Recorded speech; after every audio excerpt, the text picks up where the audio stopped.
Would be pretty cool if fire actually dealt damage to you. For a little bit more realism. I feel like they're kind of missing that. They're kind of missing those environmental things. Look at this. I can literally stand on this and it does no damage whatsoever.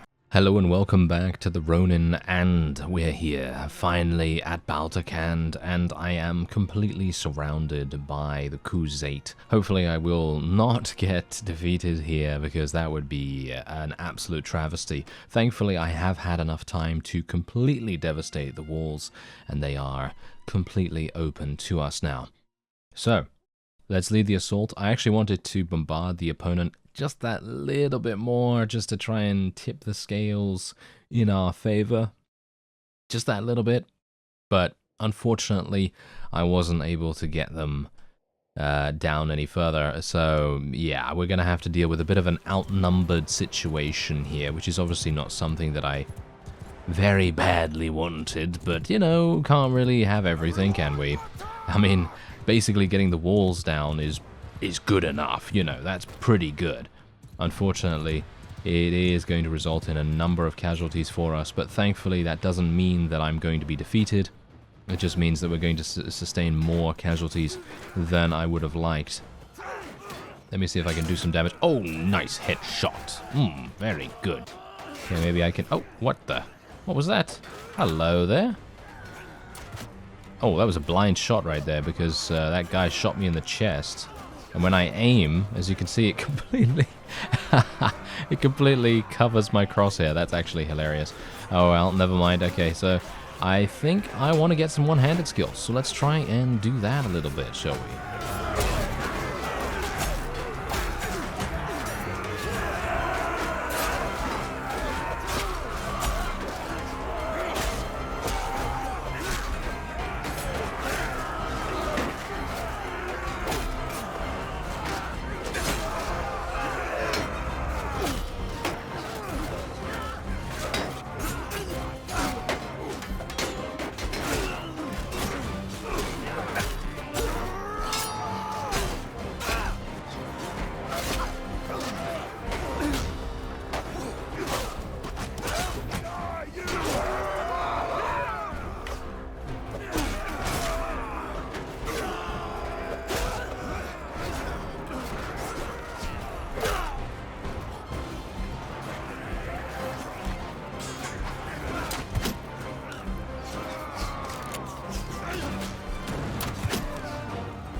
Well, we're sustaining some pretty heavy casualties here, but the enemy is going to end up losing this, I'm pretty sure. I've just got to be extremely careful about getting into the enemy's respawn zone. As you can no doubt tell, we're having some issues with that. Thankfully, I did have some pretty interesting fighting in that little archer nest right there. I feel like I did pretty nicely. Obviously, if I shut up and actually don't really like commentate that much, then I'm able to play a little bit better, you know, just a little bit. But yeah, Hopefully we're going to be able to survive until the end of this fight, because I feel like I kind of need the HP if I'm going to be dealing with the numerous hordes of Khuzait right outside. You know, that's going to be kind of harsh for us to deal with, I think.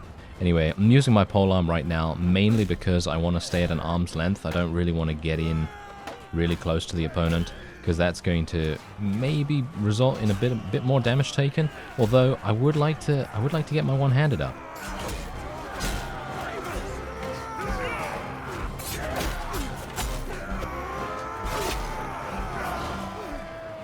But I believe that is actually a victory for us. Look at that. There's only one enemy remaining. We took 38 only?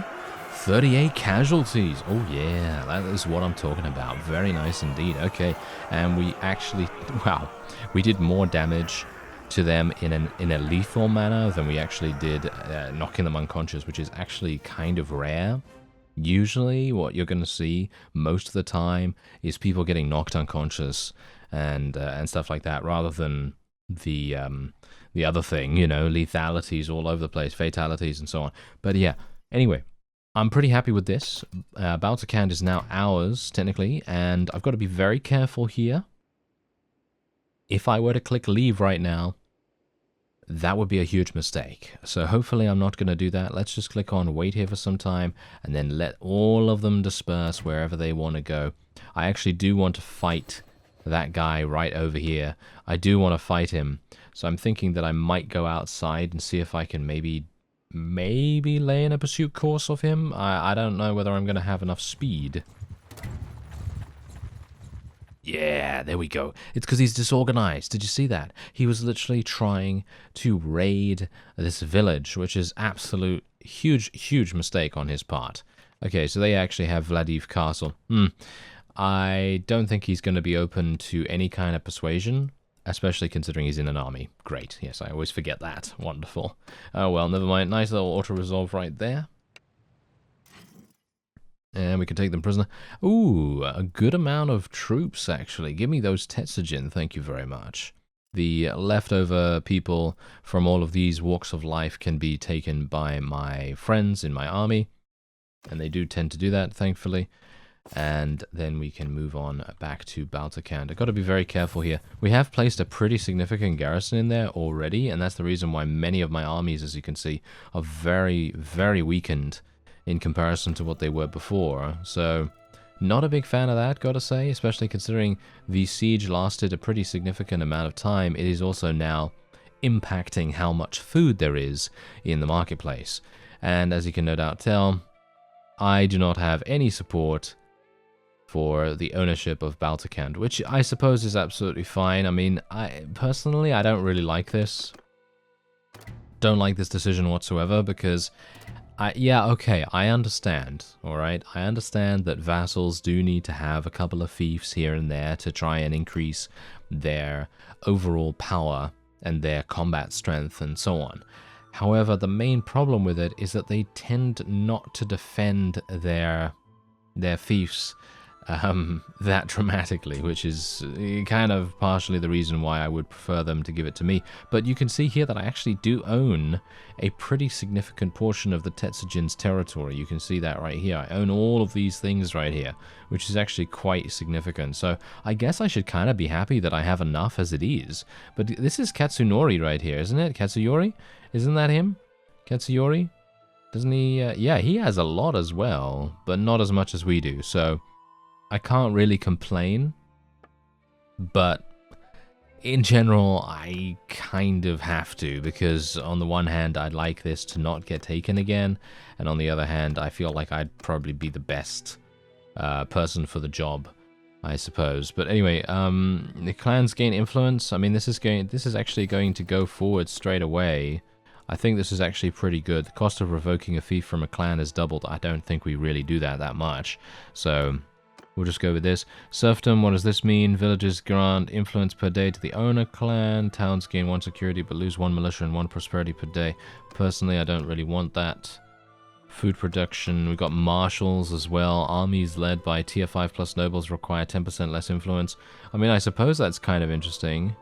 Influence of the ruler clan is reduced by 1 per day. I guess we'll go with this, actually.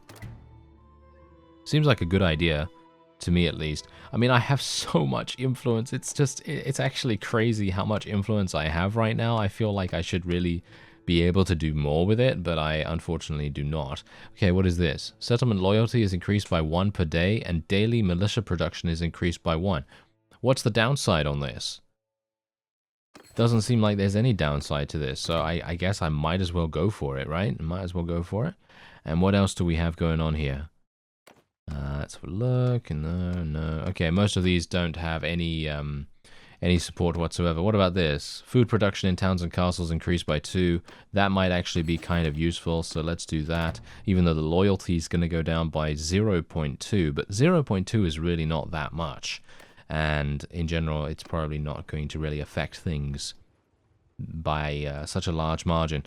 But anyway, I'm going to go into... Can I go into the dungeon here? Yeah, there we go. I can actually enter the dungeon. This is... Oh. Don't really want to enter the dungeon, actually. I'd like to manage the prisoners. Can I not? No, I can't do that. Right. Yeah, I don't own it, so obviously that's the reason. I continually forget that I don't own these things. Oh, well, never mind. I guess we'll just move on then. I'd like to take Kesar Castle if at all possible, so let's see what happens here. Let's try and besiege this. I am still on my quest to completely destroy the Khuzait.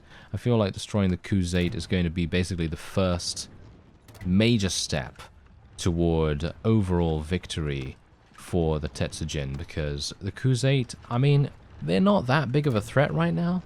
But just think about how long it's actually taken us to get them to this point. It's taken us a pretty significant amount of time, and generally, that deserves applause, really, from me to the Khuzait. I mean, they're really good. They're really good at holding out, I guess you could say. Anyway, did I actually level up my one-handed? Yes, I finally leveled up my one-handed. Here we go. Infantry troops gain +2 daily experience. Garrison, and blah. Don't really care about the garrison too much. Infantry in your formation gain 10% of the total experience after battles. Alright, well, here's the thing. Technically, what I would do is I would take this, infantry in formation gain 10% of the total XP after battles, but I don't know what that actually means. What does that mean, infantry in your formation? I've said this before in a previous series, I believe the Duelist series, when I was deciding whether I should take this or the other one. And here's the thing, I don't know whether formation means party, or whether it means army, or whether it means that I have to join someone else's army, and then I have a formation, and then I get to look after the infantry. It would make sense if this was applying to the party, and if it applies to the party, then this is really, really good.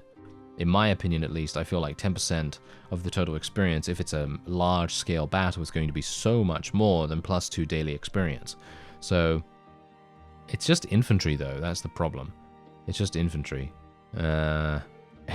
Personally, it doesn't really matter, so I guess I'm just going to go for the 10% total and then just have a look and actually see whether it makes any difference, but I don't really have any infantry in my army as it stands, so there's also that. Anyway, I believe Saniopa is probably going to get taken relatively soon. I hope it doesn't, but I don't know what's happening there, to be honest.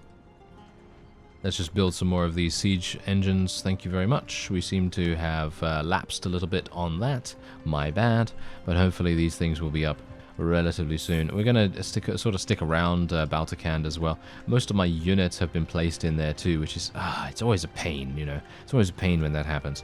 But as we have discovered, I can use my recruiter very powerfully indeed, and we can try to get some more Tetsujin units to be placed in the garrison back at Odrisa Castle, and hopefully we'll be able to utilize those a little bit more in our clan members' armies as well as our own, because I only had enough to be able to fill out my own army.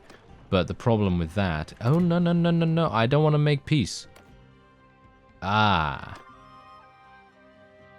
Yeah. Yeah. Yeah. Right. Well, there you go. That has completely stopped my siege, but we did take Baltikand, I guess, which I suppose is fine, but in general is not really good at all, because now the Batanians have once again eaten into our territory that we took before. That was my main goal here, you see. My main goal was to take the Crusade out, and I'm actually wondering, can I still attack them? Can I just completely ignore the truce or something like that? I think it would be amazing if I could do that. Can I do that? Let me have a look. I'm here to deliver you my demands. I can actually start a war again. I could do that. No, I can't. Never mind. Okay. What's up with that, by the way? I feel like I should be able to do that, because technically I could be a rogue vassal of some kind, you know. I feel like player choice is really, really important in Mount and Blade, and they've completely removed the choice for me to, well, just I don't know, backstab everyone. It would be pretty cool for me to do that, but unfortunately that doesn't seem to be the case. So I suppose what I'll do instead is I'll try something a little bit different. Yeah. We'll see if this actually works. But anyway, I'm going to go to Tile real quick, because I don't think that this town has been touched that much. And I'd like to get some food, if at all possible. Yeah, there you go. Nice. This is what I'm talking about. Very good indeed. So we'll just take all of that. Thank you.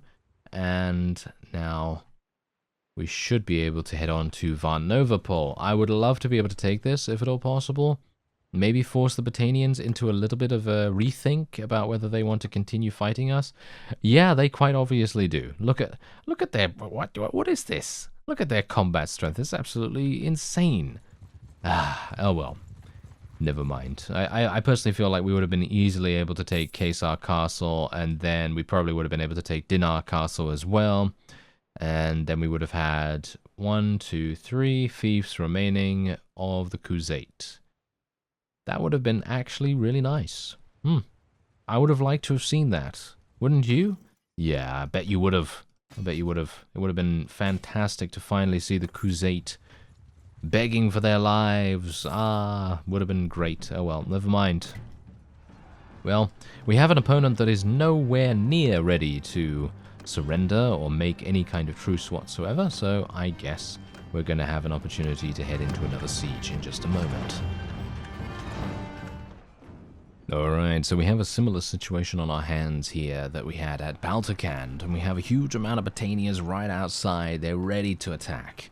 They are vicious and ready for the fight. Unfortunately, I'm not ready for that, so I'm going to be leading an assault straight away, and then we're going to see what we can do inside the walls, and hopefully this is going to go quite nicely. It is snowing, however, which is going to, well, I think actually be quite advantageous for us, because of course, if you...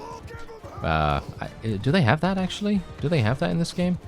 Because obviously I'm thinking about Warband here, and Warband has weather affecting effects. Yes, but anyway, the weather affects how ranged combat is actually done, and I'm thinking that Bannerlord is most likely going to have that as well. So if it's raining, then ranged attacks are going to be a little bit less effective, and if it's snowing, I'm hopeful that it will once again be less effective, or at least I hope so. If it is, then that's great. If it isn't, then, well, bad luck for us then, I guess. Anyway, let's see if we can do some damage here. I'm gonna be a little bit wily here. Gonna try and get behind enemy lines. Gonna try and shoot them. I shot the tree. Fantastic. Very nice. Yes, I like shooting the tree. Yes, I completely missed everyone there. Okay, you know what? I think I'm just gonna give up on the crossbow for the moment. I feel like, I'm probably not meant to use the crossbow right now. I feel like I'm just missing for no reason.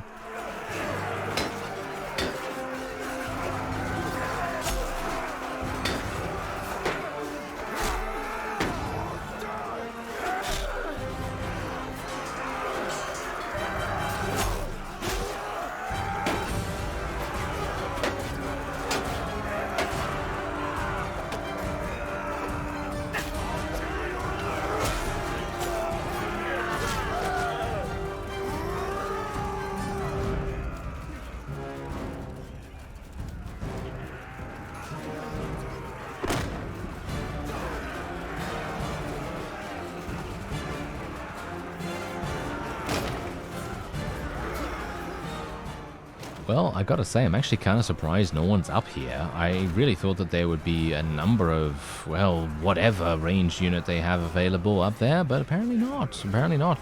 Can you believe that I've not taken any damage whatsoever yet? Oh, a little bit of damage right there. Did I just... I walked through the fire. Did I take any damage from the fire? I don't think so. I think I just took cutting damage from some guy that slashed my leg a little bit, so I guess that's alright.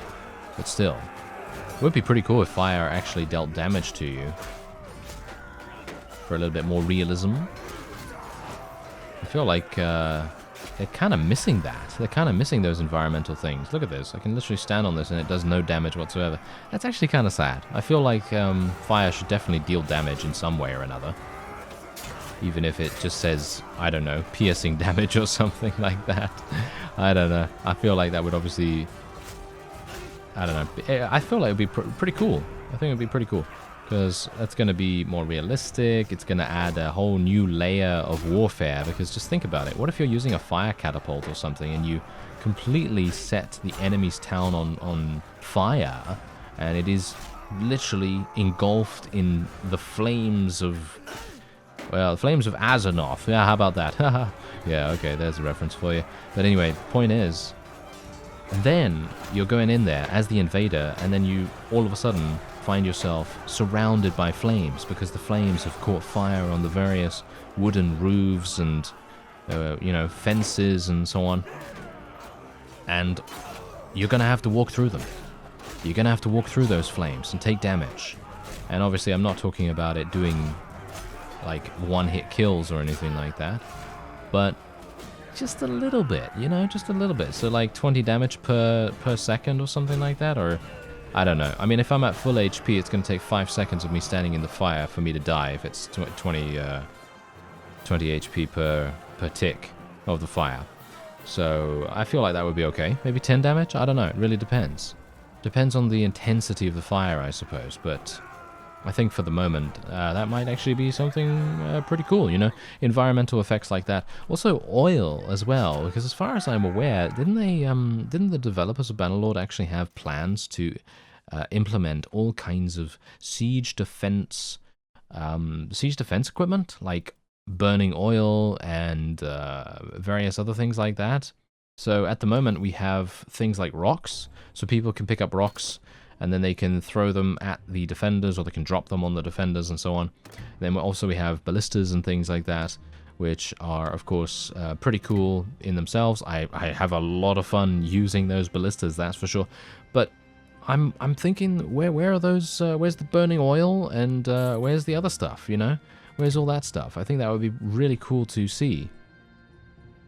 So, who knows? Who knows? Maybe it's still coming. Maybe they forgot about it. I don't know.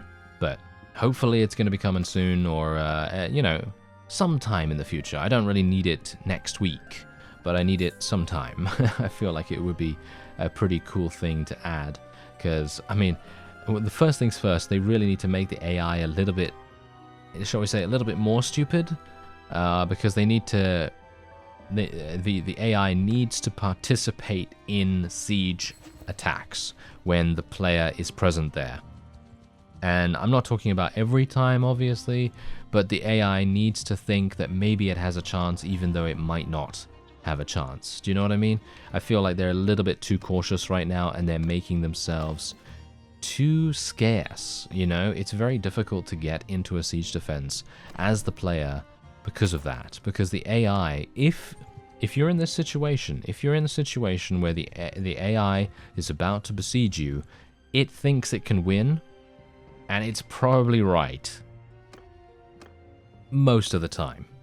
Obviously, that's not to say that it's never going to be wrong, but most of the time, they have done the calculations. The AI has done the calculations, and usually they are pretty accurate in what they think they're capable of, and they kind of know what they have, and they have loads of high tier troops, and that's gonna be that's pretty dangerous, you know. That's pretty dangerous. So I'm thinking that maybe making them a little bit more, I don't know, a little bit more susceptible to going in and being a little bit reckless about things. I feel like that could be quite fun. Anyway, let's have a look here. Oh, Okay, this is going to some random new vassal that I don't even know who... I don't know who that is. But I might as well try and get some relation with her. Because her clan is new.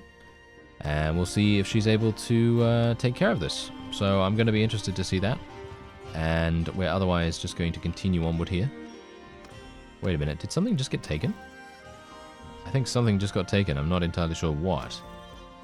I thought I saw like a text pop-up or something like that. What actually got taken here?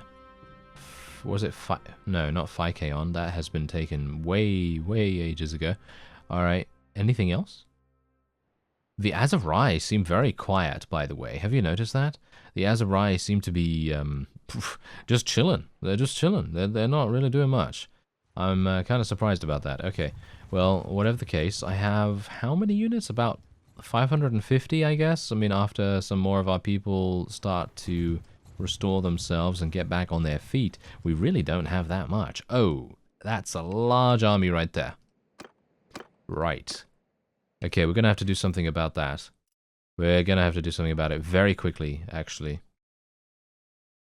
Alright, well, here's the thing. I'm very far away from any of my garrisons. My closest garrison is probably Amprila or Makeb. And what is this guy running around with? That's the thing, I need to find out.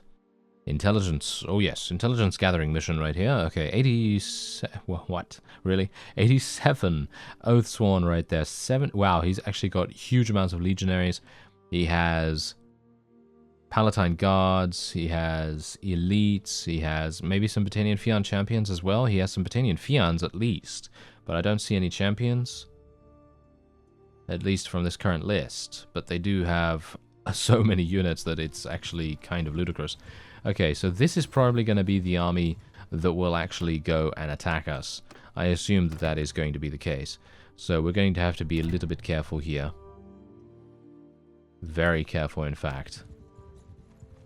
Because here's the thing, if he actually does decide to go after us, then we're going to have some issues. Because, look at this, Varnovapol only has 141. We've placed a number of relatively decent units in the garrison there. How many do I have in my own army right here? Yeah, I've lost a significant amount of these veteran longbowmen, by the way, because I literally don't have that many, and they've all leveled up into archers for some reason. Don't know why my people decided to do that, you know, because when I went to the garrison, they leveled all these low-tier units into tier 4 archers, and that's it. And I don't know why. I don't know why they did that. That was kind of a bit strange. I would have thought that they would have done it, like, evenly or something like that. But yeah, this is actually going to be a bit problematic. He's actually attempting to take this. So I suppose I'm going to end this episode off here, and next time we're going to deal with this guy if he decides to continue the siege here, which I think he's probably going to. I'm a little bit worried. I thank you very much for watching, and I'll see you next time.